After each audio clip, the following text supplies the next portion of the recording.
Hi friends, আমি বিদিশা। আমি তোমাদের ওয়েলকাম জানাচ্ছি আমার চ্যানেল বিদিস ক্রিয়েটিভ ওয়ার্ল্ডে। বাড়িতে এই রঙের ডাব্বাগুলো পড়ে পড়ে ওয়েস্ট হচ্ছিল। আমি ভাবলাম এই রঙের ডাব্বাগুলোকে একটা প্ল্যান্টারে কনভার্ট করে রিইউজ করা যাক। তার জন্য প্রথমে আমি হোমমেড জেসো অ্যাপ্লাই করে নিয়েছি। প্রথমে এখানে আমি ব্রাশ দিয়ে অ্যাপ্লাই করছিলাম, বাট হচ্ছিল না বলে আমি এখানে স্পাঞ্জ ইউজ করেছি।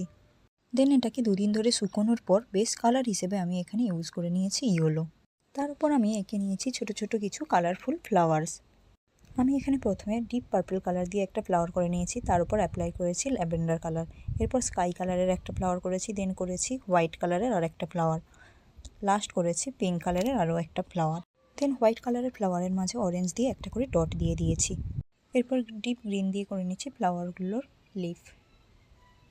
আমার এই ভিডিওটা ভালো লেগে থাকলে ভিডিওটাকে লাইক এবং চ্যানেলটাকে সাবস্ক্রাইব করে দিও এবং কমেন্ট করে জানিও কেমন হয়েছে। দেখা হবে নেক্সট ভিডিওতে। এখনকার মতো